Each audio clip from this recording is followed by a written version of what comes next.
The mansion lights flickered on. Armed guards scanned the darkened beach. A convoy of black SUVs idled behind wrought iron gates. And just like that, Hollywood, the NFL, and millions of fans had a brand new obsession.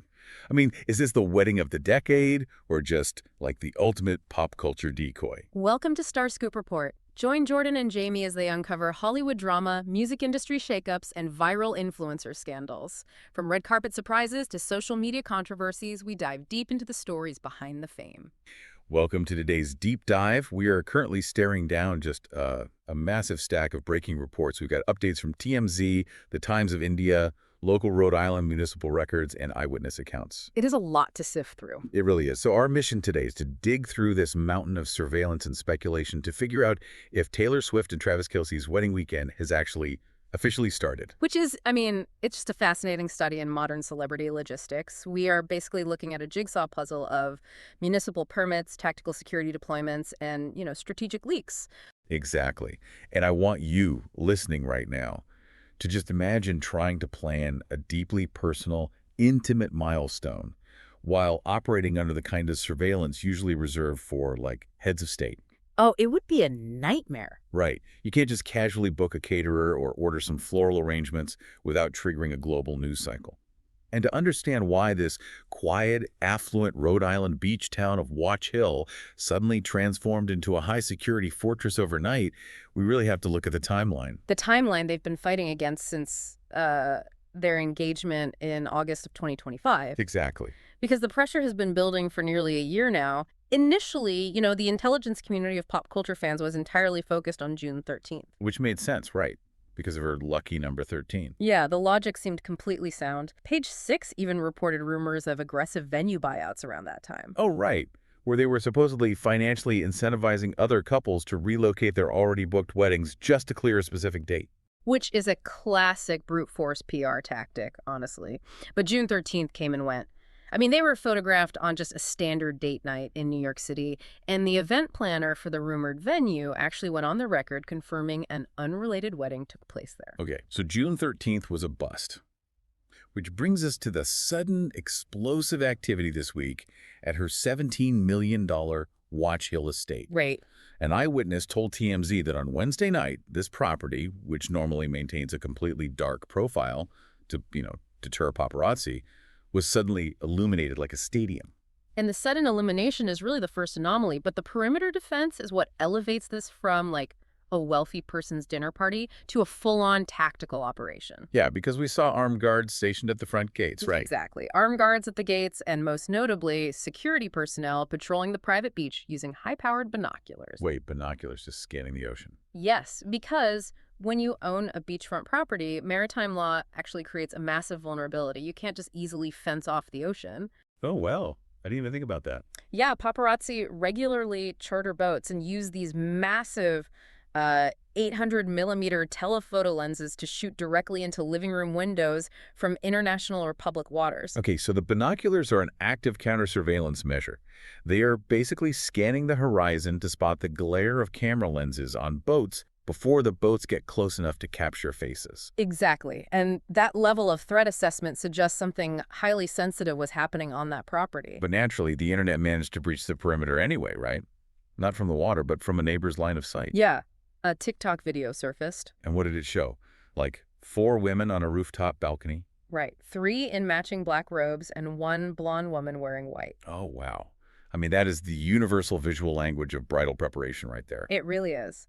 And the presence of Abigail Anderson, one of Swift's oldest and closest confidants, holding a small child on that same balcony, that just acts as an absolute accelerant to the rumors. Yeah, because when the inner circle arrives and adopts a uniform dress code, the public just assumes the main event is happening right then and there. Which naturally triggered absolute chaos in the local municipality. Right. Just down the street from this fortified estate is the Ocean House Hotel, which is this historic 5-star property. And suddenly, out of nowhere, construction crews are erecting a massive white tent on their lawn. Complete with the reinforced wooden dance floor, right? Exactly. So the Westerly Police Department gets completely inundated with calls. I read that local realtors were reporting that gift shops on the main street were literally printing and selling Swift Kelce commemorative sticker books to tourists who were flooding the sidewalks. It was pure hysteria. But, the hysteria forces us to look at the actual bureaucratic paper trail. Okay, let's look at the facts. If we pull the municipal permits for that exact tent at the Ocean House, the documentation paints a very different picture. The permit was filed for a D&G wedding with a hard cap of 220 guests and a scheduled fireworks display. Okay, but And TMZ actually escalated this by locating the mother of the bride for this specific event, who stated on the record, "I wish Taylor Swift was here, but she's not." The event planner corroborated this too. okay, I hear you. I'm looking at these facts, but I have to push back here. I have to defend the smokescreen theory for a second. All right, let's hear. Look at the history of celebrity PR tactics. When Beyoncé filmed Lemonade, or when the royals manage a public scandal, they frequently feed the press a B story to exhaust their resources, right? Sure. They meet the editor's quotas, leaving the A story alone. If I'm a billionaire pop star trying to host a private gathering at my house, quietly paying for a $20,000 tent down the street, and letting rumors swirl about a, quote, D&G wedding is the perfect decoy. I get that logic. Right. You let the paparazzi point their lenses at the empty white tent while your VIPs slip through the service entrance of your actual estate. The concept of a decoy event is definitely a staple in high-level crisis management, I'll give you that. But the structural reality of executing it at this municipal level makes it highly improbable. Why? Because of the paperwork? Exactly. To fabricate a permit, you are falsifying municipal documents. That introduces serious legal liability. No. Furthermore, to hire a civilian to act as a fake mother of the bride and give a fabricated quote to a major news outlet, that crosses a line from misdirection into active fraud. Yeah, that's a good point. PR firms will happily let organic rumors run wild without correcting them, but actively manufacturing a 220-person fake wedding with forged civilian participants is a logistical nightmare that introduces way too many unpredictable variables. Okay, that makes total sense.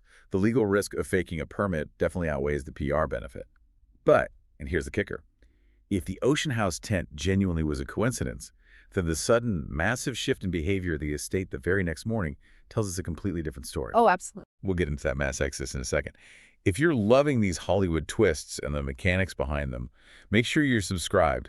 We've got even crazier stories ahead in this deep dive. Because since the decoy tent theory basically collapsed under scrutiny, our analytical focus has to return to the Rhode Island estate. Right. And the data from Saturday morning completely disrupts the whole wedding narrative. According to sources with direct knowledge of the property's logistics, that fortified party bunker atmosphere abruptly terminated late Friday afternoon. Yeah, the perimeter just collapsed. The guards with the binoculars vanished, the lights went dark, and early Saturday morning, a coordinated fleet of tinted SUVs executed a high-speed departure. Right. An eyewitness actually reported seeing the Grammy winner inside a specific, heavily blacked-out vehicle leaving the gates just before 11 a.m. Eastern. I mean, if this was a wedding weekend, you don't evacuate the bride on Saturday morning. Exactly. Which introduces the reporting from the Times of India suggesting the entire Rhode Island operation was never the main event. Wait, really? So what was it? Instead, we are looking at the execution of a highly decentralized, multi-city bachelorette tour. Oh, I love that. That strategy is honestly brilliant when you view it through the lens of risk management. How so? It's essentially a decentralized corporate offsite. Think about it. If you throw one massive bachelorette party with 40 people, you have a huge blast radius for leaked information, photos, and logistical footprints. Sure. The more people, the more risk. Right. So by breaking the celebration into multiple, highly isolated sleepovers, and the reports mention separate weekends in New York City, Italy, and the Bahamas, you compartmentalize the risk. You limit the guest list at each location to a tiny, trusted inner circle. Exactly. Just people like Selena Gomez or Gigi Hadid. And that decentralization also serves a deep psychological purpose for the bride. If we analyze her October 2025 interview on The Graham Norton Show, she outlined her fundamental philosophy on milestone events. Oh, I remember that interview. Yeah, she expressed a profound distaste for the anxiety associated with managing what she termed bubble guests. Yes. She mentioned hating bubble guests, which I'm assuming means those fringe acquaintances or industry colleagues you invite out of sheer obligation, right? Exactly. The people who sit at table 19 who you constantly have to perform for or assess if they're actually having a good time, rather than just relaxing yourself. That is a perfect read on her terminology. She specifically described the exhaustion of having to constantly evaluate your relationship with peripheral attendees during a moment that should be intimate. So exhausting. Right.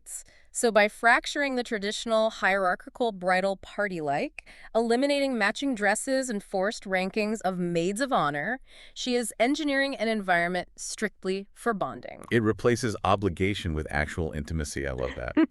But we have to talk about the contrast and how the two halves of this couple are handling their respective pre-wedding weekends, because it is a masterclass in diversion. Oh, it really is. While the East Coast is locked down with maritime counter-surveillance and decentralized blackout tours, Travis Kelce is generating massive amounts of public noise 3,000 miles away in Los Angeles. And his visibility is arguably a strategic asset for her privacy. Absolutely.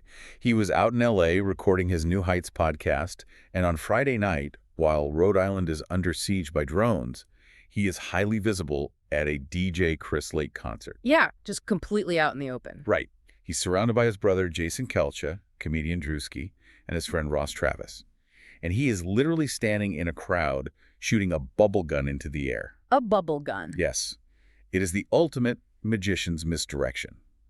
The flashy NFL tie-in makes a massive, colorful spectacle on the West Coast, drawing the internet's attention, while the stealth operation smoothly executes its exfiltration on the East Coast. It's so smart. It creates this intense cognitive dissonance for the paparazzi and the press. Totally.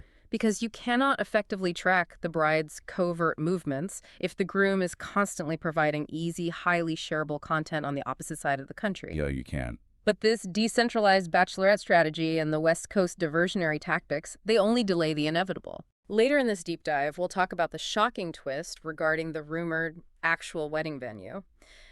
A location so massive, its architectural footprint requires municipal intervention and the mayor's attention. Okay, because if Rhode Island and Los Angeles are merely the tactical preludes, all indicators point to a primary venue engineered to accommodate an unprecedented level of fame. Right. The couple is reportedly bypassing the trend of quiet destination beach weddings in favor of the most heavily fortified entertainment complex in the world, Madison Square Garden. Which is wild, but analyzing the calendar logistics for Madison Square Garden around the heavily rumored date of July 3rd reveals a significant anomaly. What kind of anomaly? Well, the arena, which is typically booked solid throughout the summer, shows absolutely no scheduled events for several days preceding or following that date. Just completely dark. Completely blocked out. Wow. And when you look at the architectural security of Madison Square Garden, it actually makes complete sense for a target of this magnitude. Fantastic. I mean, a historic castle in France might look beautiful, but it's a security nightmare with open grounds and drone vulnerabilities. Madison Square Garden is a concrete fortress. Oh, that's true. It has an internal subterranean loading matrix. A convoy of black SUVs can drive directly off the Manhattan street level down into the bowels of the arena, and the occupants can step straight into a private, secured elevator without ever breathing open air or stepping on a public sidewalk. And the windowless design of the main arena entirely negates the telephoto lens threat we were just discussing in Rhode Island. Exactly. No windows, no long lens paparazzi. Furthermore, the facility possesses the sheer infrastructural capacity to manage the reported guest list, which industry sources estimate at an astonishing 1,000 to 1,200 individuals. 1,000 to 1,200 people. That is basically a small town. It really is. And coordinating 1,200 A-list celebrities, athletes, and industry executives requires an army of vendors. You can try to enforce non-disclosure agreements, but NDAs only work when the circle is small. When you need the NYPD to manage traffic flow, the FDNY to approve pyrotechnic permits, and sanitation departments to clear the perimeter on a major holiday weekend, a municipal leak is statistically inevitable. Which perfectly explains the massive unforced error by the mayor of New York City. Yes. Oh my gosh, I couldn't believe this. It is the ultimate proof that bureaucracy cannot keep a secret. Mayor Eric Adams was conducting a routine press conference on Monday regarding the city's overall security posture. And while listing the massive logistical hurdles the city was currently managing, he casually stated that his security apparatus was coordinating the Knicks NBA Finals run, the FIFA World Cup preparations, the July 4th holiday, the America 250 celebrations, and Taylor Swift's wedding all simultaneously. He just slipped that right in there. He listed a billionaire's private wedding right alongside global sporting events and national holidays because, to the city's infrastructure, the strain is identical. Exactly identical. You know, the PR crisis teams are just scrambling the second that soundbite hit the microphone. Without a doubt. But despite the industrial concrete nature of the venue, the aesthetic plans suggest a total thematic transformation. Celebrity event planner Larry Walsh anticipates a massive botanical takeover. Which serves as a structural homage to their August 2025 engagement, right? Yes. The proposal reportedly featured an incredibly elaborate, custom-built floral environment. So injecting that organic, garden-inspired aesthetic into the brutalist architecture of Madison Square Garden creates a striking visual dichotomy. It's essentially engineering a fairy tale inside a sports arena. Yet for all the scale, a stage production that likely rivals a stadium tour and a guest list the size of a small town, the core mechanisms of the ceremony remain surprisingly traditional. How traditional are we talking? Sources confirm her father will escort her down the aisle, and the evening will anchor itself around the standard father-daughter and mother-son dances. It represents a fascinating synthesis of their dual realities. The fundamental challenge of their existence is that they do not have the luxury of experiencing milestones simply as two private individuals. Which brings the entire strategy into focus. If you're them, how do you compartmentalize a deeply sacred personal commitment from a global media circus? You divide and conquer. Exactly. You satisfy your need for genuine connection by executing these highly secretive, decentralized sleepovers in places like Rhode Island or the Bahamas with your closest confidants. Right, you strip away the hierarchy and the bubble guests. Yeah. Then, knowing the public and the industry demand a spectacle, you rent out Madison Square Garden and throw a Super Bowl-sized reception to absorb that external energy. You basically provide the world with the grand, stadium-sized narrative they crave, which in turn acts as a shield, protecting the small, intimate moments you've already secured behind closed doors. You're genius. But analyzing this timeline leaves us with one glaring architectural flaw in the narrative. Oh, what's the flaw? If the Rhode Island perimeter was merely a Bachelorette extraction, and Madison Square Garden on July 3rd is essentially a 1,200-person theatrical reception, where does the actual legally binding exchange of vows take place? Wow, that is the ultimate blind spot. It really is. Given their demonstrated mastery of counter-surveillance and misdirection, from bubble guns in L.A. to decoy tents in Watch Hill, is it entirely possible that the press is just chasing a ghost? It's highly likely. We are all dissecting July 3rd at MSG, but the actual intimate I do might have already happened in absolute secrecy. Which would be the ultimate power move. Stay tuned and hit that subscribe button so you don't miss what's coming next in the world of pop culture, because we will absolutely be tracking the fallout of this massive operation. Without a doubt. You've been listening to Starscope Report, where Jordan and Jamie uncover the stories shaping Hollywood, music, and pop culture. Thanks for tuning in, and don't forget to subscribe for more stories that keep the stars shining.